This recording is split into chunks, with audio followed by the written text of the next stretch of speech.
नमस्कार मैं मजिद बंधुसकल बलगते चाওক আজি 9টা গুৰুত্বপূৰ্ণ খবৰ। প্ৰথমটো খবৰ, ক্ষমতাৰ বলত স্বদেশী লোকক বাংলাদেশলৈ বিতৰণ কৰিছে হিমন্ত বিশ্ব শৰ্মাই। বিদেশীৰ নামত স্বদেশী লোকক বাংলাদেশলৈ বিতৰণ কৰা সন্দৰ্ভত ৰুগীয়া দেহাৰে এইবাৰ চৰকাৰক সমালোচনা মৌলানা বদৰুদ্দিন আজমলৰ।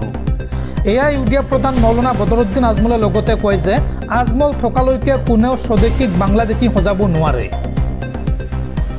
ক্ষমতাৰ বলত স্বদেশী লোকক বাংলাদেশলৈ বিতৰণ কৰিছে হিমন্ত বিশ্ব শৰ্মাই।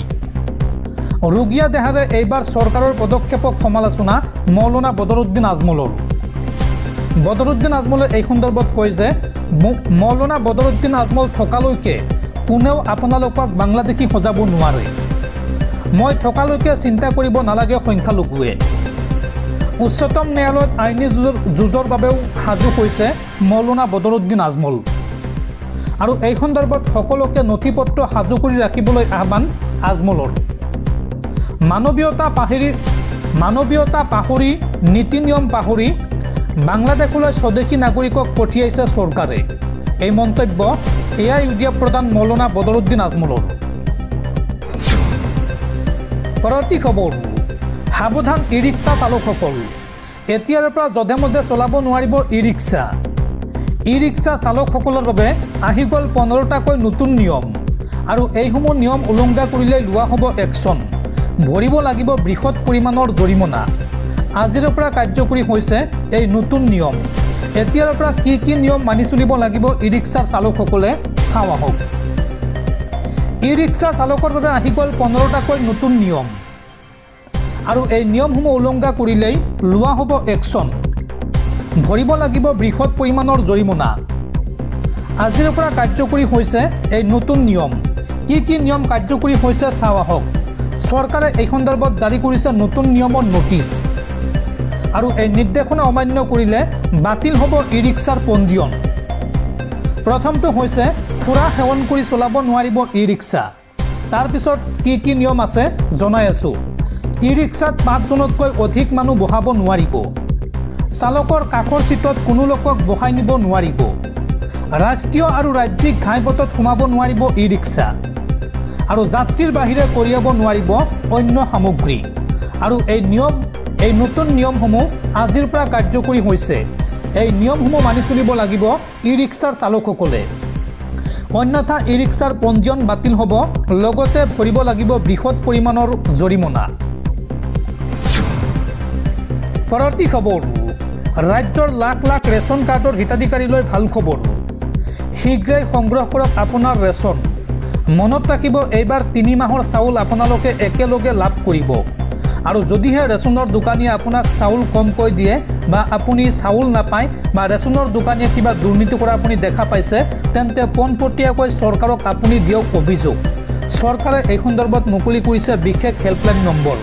যদি ফোন লাইন বিজি আছে তেন্তে আপুনি মেছেজ কৰিও এই নম্বৰত দিব পাৰিব অভিযোগ। ফোন লাইন বিজি আছে নেকি? যদি ফোন লাইন বিজি দেখুৱাইছে তেন্তে আপুনি মেছেজ কৰক। আহি গ'ল ৰেচনৰ অভিযোগৰ বাবে নতুন নম্বৰ।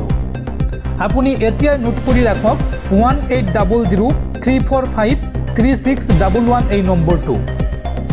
আপোনাৰ এটা অভিযোগৰ ভিত্তিতে জেল পৰ্যন্ত যাব লাগিব ৰেচনৰ দোকানী। বেছিকৈ চাউল আহিছে বুলি দোকানীয়ে কৰিব নোৱাৰিব কোনো অনিয়ম। আৰু লগতে আপুনি 1967 এই নম্বৰতো ফোন কৰি দিব পাৰিব অভিযোগ।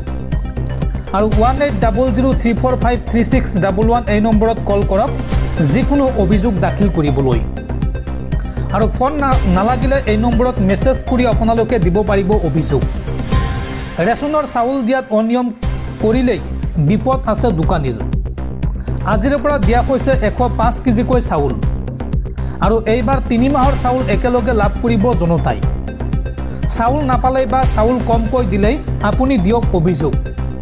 1967 বা 180034536111 এই দুটা নম্বৰৰ যিকোনো এটা নম্বৰত ফোন কৰি আপোনালোকে দিব পাৰিব অভিযোগ।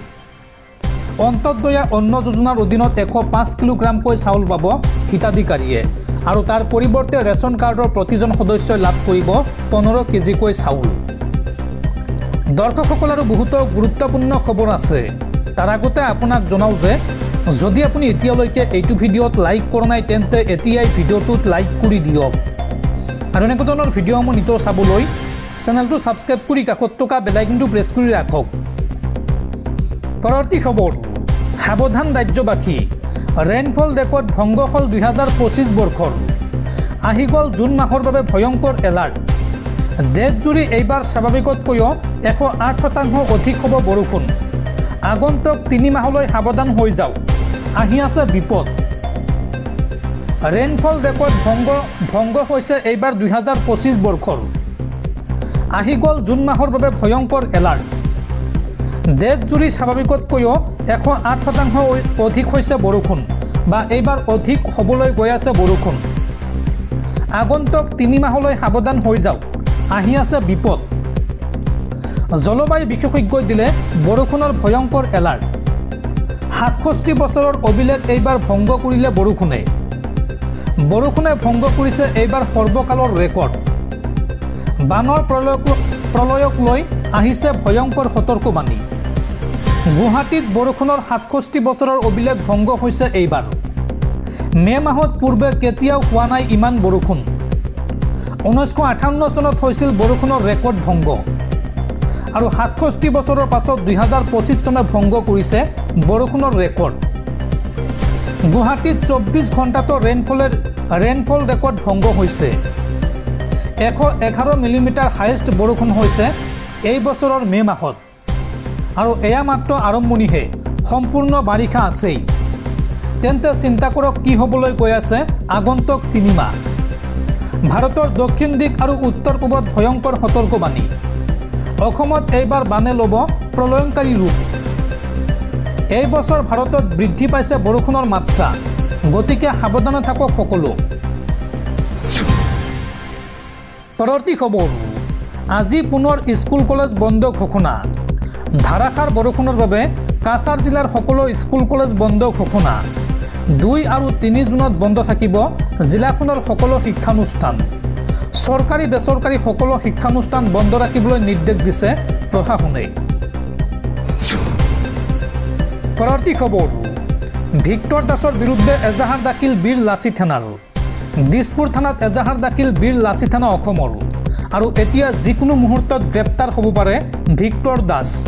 উল্লেখযোগ্য যে এগৰাকী মহিলাক নিৰ্যাতন চলোৱা সন্দৰ্ভত এক ভিডিঅ' ভাইৰেল হৈছিল সামাজিক মাধ্যমত, যাৰ পিছত এতিয়া দিছপুৰ থানাত এজাহাৰ দাখিল কৰা হৈছে ভিক্টৰ দাসৰ বিৰুদ্ধে। বীৰ লাচি থানা অসমে দাখিল কৰিছে এই এজাহাৰ। পৰৱৰ্তী খবৰ, বানপানীয়ে অসমত ভয়ংকৰ ৰূপ ধাৰণ কৰিছে, আৰু এতিয়া মুখ্যমন্ত্ৰী হিমন্ত বিশ্ব শৰ্মাক অসমৰ বান পৰিস্থিতিৰ বুজ ল'বলৈ আহ্বান কেন্দ্ৰীয় গৃহমন্ত্ৰী অমিত শ্বাহৰ। ৰাজ্যৰ পশ্চিম প্ৰান্তৰ 3খন জিলাত শনিবাৰে ৰেড এলাৰ্ট জাৰি কৰা হৈছিল, আৰু দেওবাৰেও অসমৰ বান পৰিস্থিতি শোচনীয় হৈয়ে আছে, কাৰণ 10খন বৃহৎ নদী বিপদসীমাৰ ওপৰেৰে বৈ গৈছে, আৰু 15খনতকৈ অধিক জিলাৰ 78,000 লোক বানপানীৰ ফলত ক্ষতিগ্ৰস্ত হৈছে। ৰাজ্যখনত বানপানী আৰু ভূমিস্খলনত এতিয়ালৈকে 8জন লোকৰ মৃত্যু হৈছে বুলি জানিব পৰা গৈছে। বানপানীৰ বাবে 15খনতকৈ অধিক জিলাৰ 78,000ৰো অধিক বাসিন্দা ক্ষতিগ্ৰস্ত হৈছে বুলি বিষয়াসকলে সদৰি কৰিছে। বান আৰু ভূমিস্খলনৰ ফলত পথ পৰিবহণ, ৰেল চলাচল আৰু ফেৰী সেৱাও ক্ষতিগ্ৰস্ত হৈছে। ব্ৰহ্মপুত্ৰ আৰু বৰাককে ধৰি 10খন ডাঙৰ নদী বিপদসীমাৰ ওপৰেৰে বৈ যোৱাত কেন্দ্ৰীয় জল আয়োগে ভয়াৱহ বান পৰিস্থিতিৰ প্ৰতি লক্ষ্য ৰাখি ৰাজ্যখনৰ বাবে অৰেঞ্জ বুলেটিন জাৰি কৰিছে। উত্তৰ পূব সীমান্ত ৰেলৱেৰ এগৰাকী মুখপাত্ৰই জনোৱা মতে 2 দিনৰ বাবে দুলাপচাৰা শিলচৰ যাত্ৰীবাহী ৰেল, শিলচৰ দুলাপচাৰা যাত্ৰীবাহী ৰেল আৰু বদৰপুৰ দুলাপচাৰা বদৰপুৰ যাত্ৰীবাহী ৰেল আগন্তুক 2 দিনৰ বাবে বাতিল কৰা হৈছে। আৰু এই সন্দৰ্ভত বিষয়াসকলে জনোৱা মতে ব্ৰহ্মপুত্ৰ নদীৰ জলপৃষ্ঠ বৃদ্ধি পোৱাৰ বাবে যোৰহাট মাজুলীৰ মাজত ফেৰী সেৱা তাৎক্ষণিকভাৱে স্থগিত ৰখা হৈছে। ডিব্ৰুগড় আৰু নিমাতীঘাট যোৰহাটত ব্ৰহ্মপুত্ৰ বিপদ স্তৰৰ ওপৰেৰে বৈ আছে বুলি CWCৰ বুলেটিনত উল্লেখ কৰা হৈছে। আৰু বিপদসীমা অতিক্ৰম কৰা আন নদীসমূহৰ ভিতৰত আছে ঘৰমুৰা হাইলাকান্দি, ধুলাই কাছাৰৰ, ৰুকনি মাটিজুৰি হাইলাকান্দিৰ, কটাখাল বদৰপুৰ ঘাট শ্ৰীভূমিৰ, বৰাক উপত্যকা, মাৰ্ঘেৰিটা তিনিচুকীয়া আৰু নগাঁৱৰ বুঢ়ীদিহিং আদি নদীসমূহৰ ভিতৰত আছে বুলি জানিব পৰা গৈছে। অৰ্থাৎ এই নদীসমূহ বিপদ সীমাৰ ওপৰেৰে বৈ আছে। অসম ৰাজ্যিক দুৰ্যোগ ব্যৱস্থাপনা চমুকৈ SDM-ৰ তথ্য অনুসৰি শনিবাৰে সন্ধিয়ালৈকে ভূমিস্খলনত 5জন আৰু বানত 3জন লোকৰ মৃত্যু হৈছে। আঞ্চলিক বতৰ বিজ্ঞান কেন্দ্ৰ চমুকৈ RMCৰ তথ্য অনুসৰি শনিবাৰে ৰাজ্যৰ পশ্চিম প্ৰান্তৰ 3খন জিলাত ৰেড এলাৰ্ট আৰু 8খনত কমলা এলাৰ্ট জাৰি কৰাৰ বিপৰীতে অৰুণাচল প্ৰদেশ আৰু মেঘালয়ৰ ঊৰ্ধ্বমুখী অঞ্চলৰ পৰা অহা বৰষুণৰ পানীয়ে অসমৰ বান পৰিস্থিতি আৰু অধিক ভয়াৱহ কৰি তুলিছে, যাৰ পৰিপ্ৰেক্ষিতত NDRF, SDRF আৰু আৰক্ষী, অগ্নি নিৰ্বাপক বাহিনী লগতে জৰুৰীকালীন সেৱাৰ কৰ্মীকে ধৰি কেইবাটাও সংস্থাই সাহায্য আৰু উদ্ধাৰ অভিযানত জড়িত হৈ পৰিছে আৰু বানপীড়িত অঞ্চলৰ পৰা মানুহক নিৰাপদে উলিয়াই অনা হৈছে বুলি বিষয়াসকলে জনাইছে। ৰাজ্যখনৰ এনে পৰিস্থিতিৰ প্ৰতি লক্ষ্য ৰাখি কেন্দ্ৰীয় গৃহমন্ত্ৰী অমিত শ্বাহে মুখ্যমন্ত্ৰী হিমন্ত বিশ্ব শৰ্মাক অসমৰ বান পৰিস্থিতিৰ বুজ ল'বলৈ নিৰ্দেশ দিছে।